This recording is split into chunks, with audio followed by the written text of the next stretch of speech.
dan Allah lah yang punya hak mengatur hujan, mengatur cuaca. Hujan di ayat ini itu disebutkan dengan kata ghaib. Bapak Ibu sekalian, ada yang menarik di ayat ini. Jadi ada dua kata yang menarik di ayat ini. Satu, hujan diungkapkan dengan kata ghaib.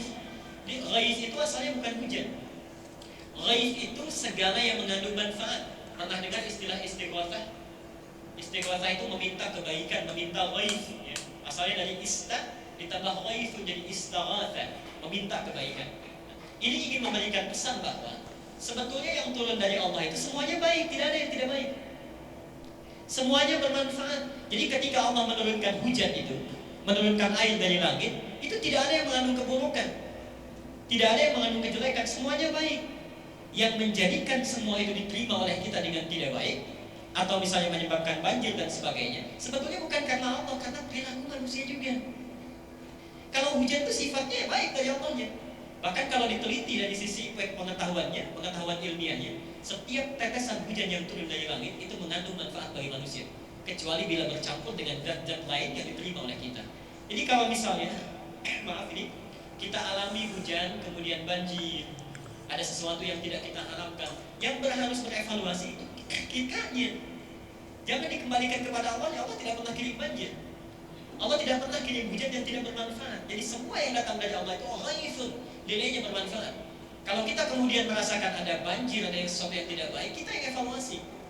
Mungkin ada wilayah sekitar kita yang seharusnya jadi resapan air, yang seharusnya jadi penampungan air, dibangun bangunan-bangunan yang tinggi, dibangun tempat-tempat yang tidak mampu meresap air lagi. Nah, itu evaluasi kita yang harus melihat ke sana. Temuan anak Indonesia setelah 1434 tahun Hijriah baru terungkap bahwa benar dan batil kelola hujan petunjuk Al-Quran. Ini surat Ar-Ra'd ayat 17, petunjuk Al-Quran. Allah telah menurunkan air hujan dari langit, maka mengalirlah ia air di lembah-lembah menurut ukurannya, maka arus itu membawa buih yang mengambang. Demikianlah Allah membuat perumpamaan tentang yang benar dan yang batil. Adapun buih akan hilang sebagai sesuatu yang tidak ada gunanya, tetapi yang bermanfaat bagi manusia akan tetap ada di bumi. Demikianlah Allah membuat perumpamaan. Nah, ini kajian interdisipliner firman Allah dikorelasikan dengan ilmu hidrologi. Ini ayat Ar-Ra'd ayat 17, penjelasannya, adapun buih itu akan hilang sebagai sesuatu yang tak ada harganya. Faktanya seperti ini, kalau turun hujan di lembah-lembah, ada buih yang mengambang, nah ini akan hilang. Ini batil. Perumpamaan buih tadi, ini batil. Kemudian air itu, adapun yang memberi manfaat kepada manusia, maka ia tetap di bumi. Ini yang benar. Nah, ini firmannya pasti cocok dengan ciptaannya. Nah, ini kejadian, fakta di lapangannya seperti ini. Kemudian ilmu hidrologi. Ilmu hidrologi, kalau sedang turun hujan, selama turun hujan, kalau jatuh di jalanan, di kedap air, ini ada run-off. Run-off ini akan hilang, ngalir ke drainase ke sungai, sungai ke laut. Nah, maknanya sama-sama hilang. Berarti selama ini kita lakukan seperti ini adalah batil. Kemudian sedang turun hujan seperti ini, ada yang meresap ke tanah, ke hutan, ke kebun, ke lapangan, ke sawah-sawah, ini akan terjadi infiltrasi. Nah, ini yang benar. Jadi run-off ini harus dikelola, tidak boleh dibuang. Demikian. Kemudian kita sekarang reformasi yuk. Kalau kita punya hujan sekarang ini, cepat alirkan, atuskan ke sungai, buang ke laut. Air hujan tuh kayak gitu sekarang nasibnya itu. Mbak Rosita, ya nggak Mbak? Nggih. Nggih, Pak. Ya, ada hujan dikit aja langsung buatkan saluran drainasi buang. Iya. Ini Ya, saya kayaknya nih, Pak. Jadi habis pada sharing session sore ini, teman-teman, Bapak Ibu sekalian, besok pada nampung air hujan di depan rumah. ya, untuk buat kopi. Cobalah kopi dengan air hujan tuh rasanya lebih asli daripada dengan air sumur. Lebih asli kopinya kena gitu. Saya setiap pagi minum kopi dengan air hujan loh. Ya, asik banget. Coba aja Bapak Ibu sekalian. Don't worry about that ya. Ini kita buang, artinya kita buang. Akhirnya ya buang semua, buang-buang ya kayak gini. Ya, terus gini. Uang kita habis untuk membuat saluran drainase, semua di drainase, dibuang. Air hujan tuh diresapkan, ditampung. Jangan dibuang seperti ini. Pemerintah juga harus menyadari, tidak semua dana itu untuk drainasi. Kalau Bogor itu drainasi diperbaiki, Jakarta tenggelam. Karena begitu ada hujan langsung ke Jakarta.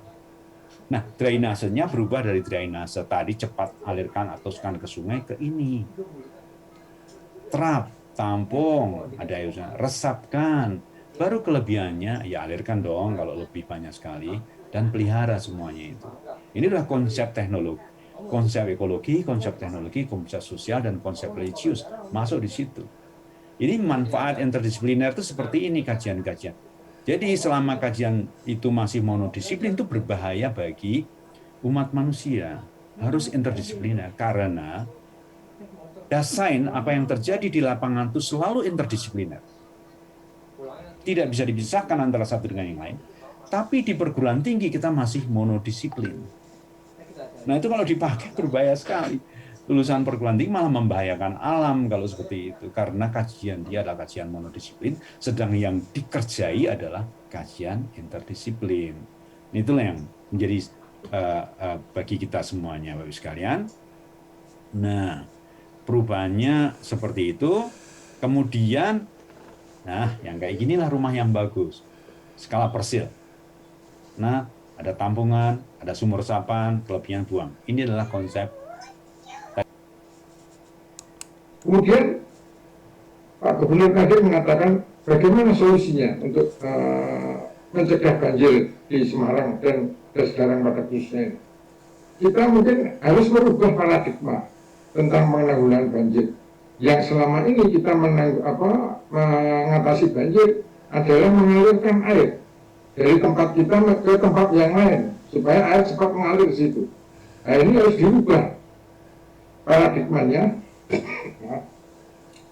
Sekarang diubah bukan mengalirkan tapi meresapkan, karena dengan meresapkan itu akan membantu suplai air tanah. Nah, bagaimana meresapkannya? Itu ada bermacam cara. Untuk area hutan dan kebun kita bisa bikin roak seperti ini, jebakan air. Jadi air yang hujan yang jatuh di sana tidak akan langsung mengalir ke bawah, tapi ada tertahan di beberapa tempat dulu.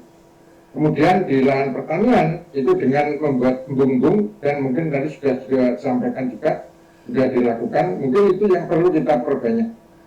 Kemudian yang ketiga, nah ini yang perumahan-perumahan yang tidak bisa kita hindari karena penduduk bertambah, maka perumahan bertambah.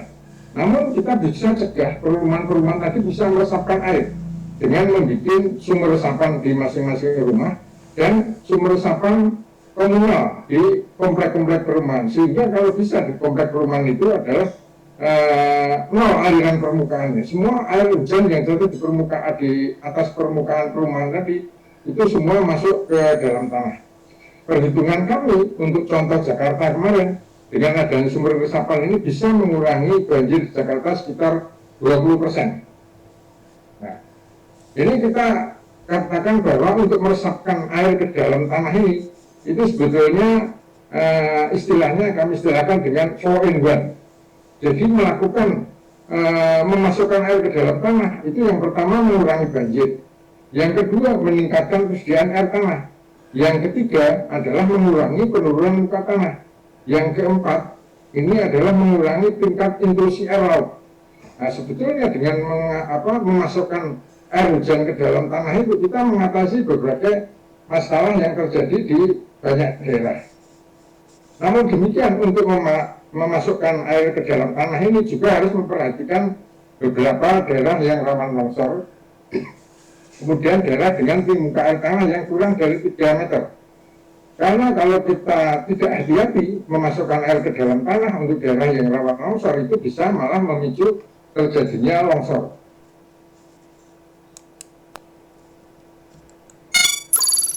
Karena air yang tumpah itu dari langit itu, dari hujan dan seterusnya, atau yang tersedia di seluruh dunia, hanya 8% yang kita akan pakai. Yang selebihnya itu harus dikelola dengan baik. Nah, kita ini terlambat di hal itu.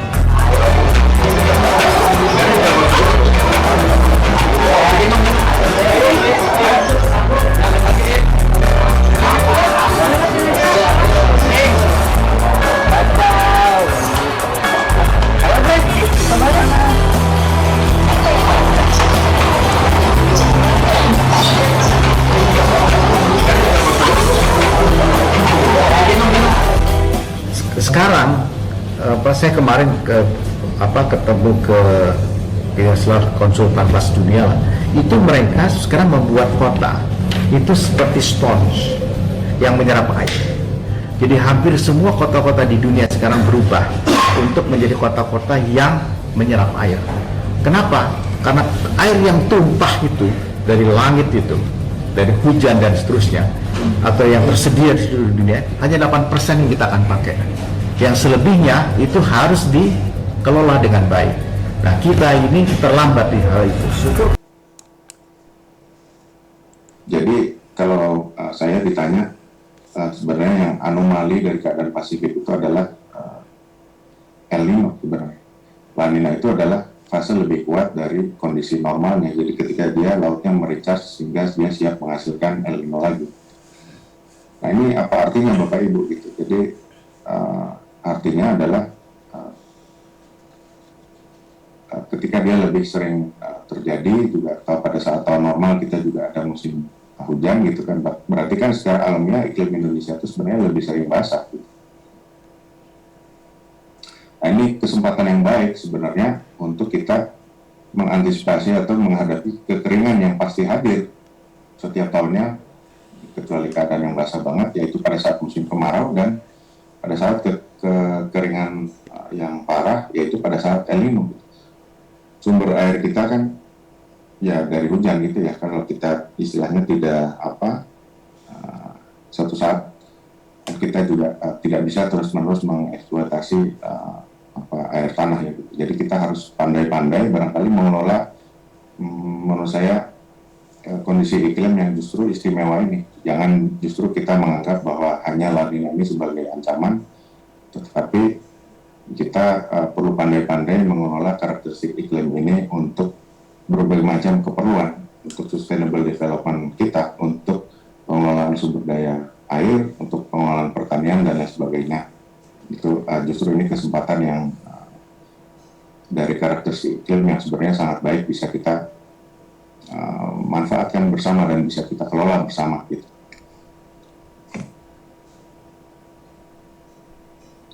Selanjutnya, jadi sebenarnya yang sering saya sampaikan juga dan sering saya advocate dalam meeting-meeting atau dalam pertemuan atau dalam diskusi yang terkait air biasanya itu hujan berlebih yang berdampak pada banjir dan hujan yang tidak ada atau kering yang berdampak pada kekeringan, itu kan sebenarnya dua sisi dari mata uang yang sama. Jadi mengelolanya itu harus secara satu paket itu.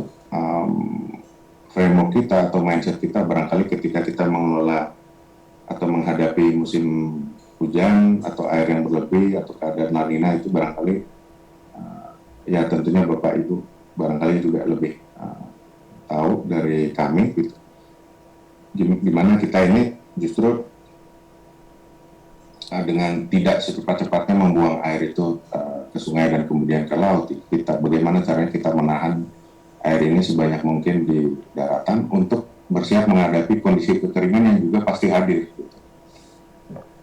Itu jadi itu istilah kami mungkin dengan mengatakan bahwa kekeringan dan basah yang berlebih itu sebenarnya adalah dua sisi dari mata uang yang sama. Jadi harus ditangani secara bersamaan. Gitu.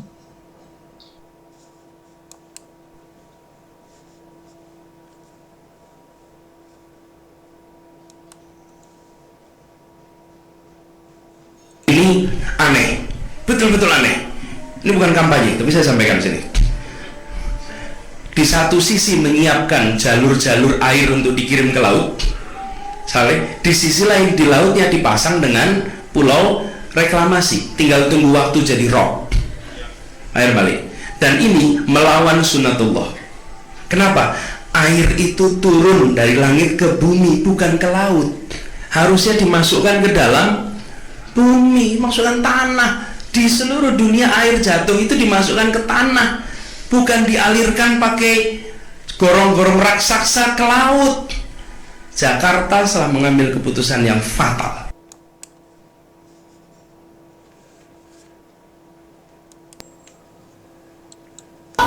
Bencana datang, mungkin Tuhan mulai bosan melihat tingkah kita yang selalu salah dan bangga dengan dosa-dosa. Apakah tidak merasa dosa membabat hutan? Aneh ya, dulu hutan dijaga oleh harimau aman. Kenapa sekarang hutan dijaga oleh manusia malah kumpul?